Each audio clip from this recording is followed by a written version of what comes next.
But it is interesting, sort of, just hearing it here, even in this context. There is something about something that far in your past history that it does have a sound. Yeah. That there's something about the chorus more than anything else that does sound like your signature, even that early on. Yeah. Yeah.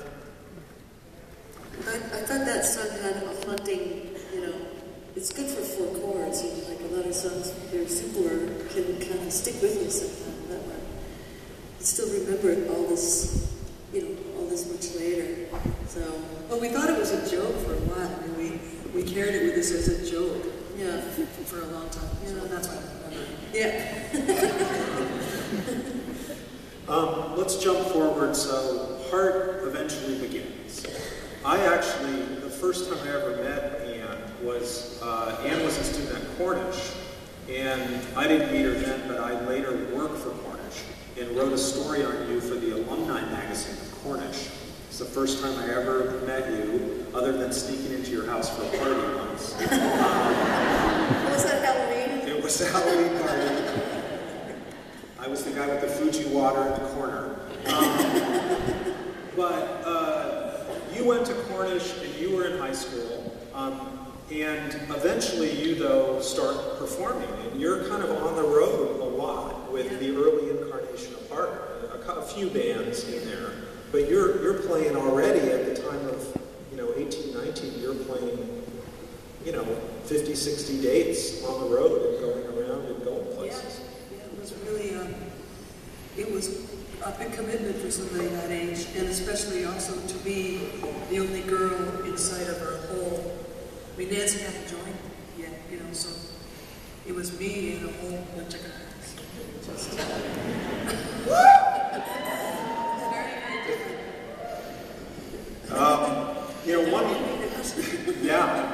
Why is that?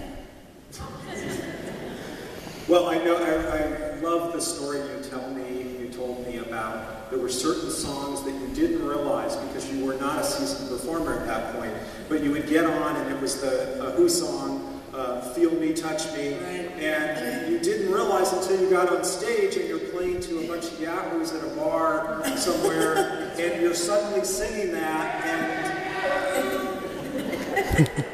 there's a very different response when a female is singing a song than when Roger Daltrey was. Yeah, that was a big part of the beginning of my education as a woman in the rock world.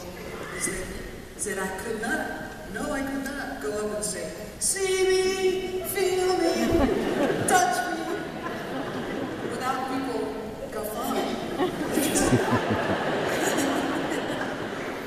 It's different. Well, you can't sing that Beatles song called Oh Girl.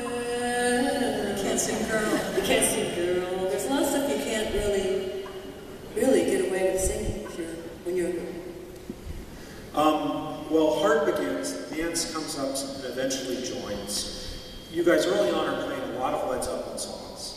There is something, there's a darkness and a light to Led Zeppelin that also is very much in your songwriting. And I have a little thing here, and this is the Dog and Butterfly music box. This song has become one of your most loved songs. And it's a song that, to me, it's not Led Zeppelin, but it's got that same dark and light. Yeah. Maybe play a little bit of that for me.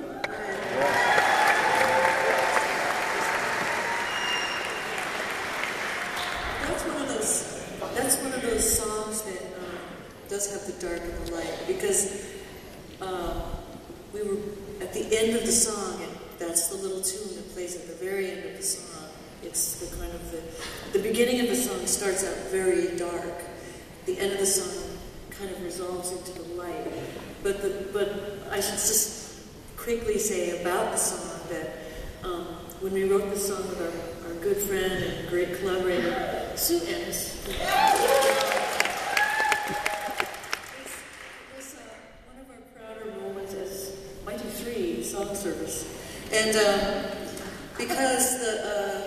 because at the time she was studying at Berkeley in grad school, and she was, studying a lot about great art, the inspiration, elevation of art through time and history, historic European stuff, and the painters that would stand out, for instance, like, Monet, and people would go out, crazy painters, out into the Mistral Wind, and, there would be, the sand would be embedded in the paint because they would be grabbing the inspiration out of the sky from this Mistral Wind, which is sort of like the Benaroya Wind, or the Santa Ana's, the crazy wind makes crazy things happen and makes greater art happen. So we were talking about that in the song, and how it's like rock music.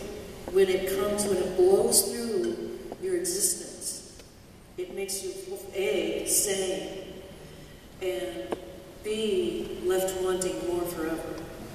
So you'll never go back the same. So that's the story of Mistral Wind, and it starts very dark. You'll listen to the whole thing.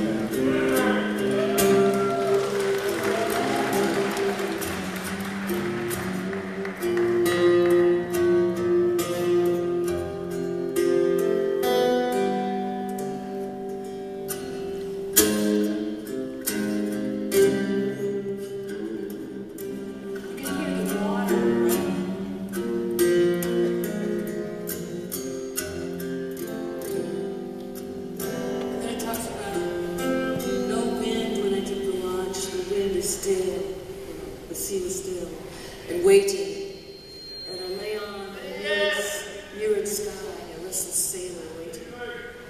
And then, by the end of the song, a storm has blown through. You're almost drowned in a storm, and you lose track of the wheel, and the ship's gone crashing on rocks, and it's sort of like Ulysses, he's crashing on the rocks, and you hear the sirens and all of that stuff. That anybody read that stuff was impressed by. And like me, for instance. And but at the end of the song, it's like, and I cried your name, Mistral, against the empty water. You made a crazy dream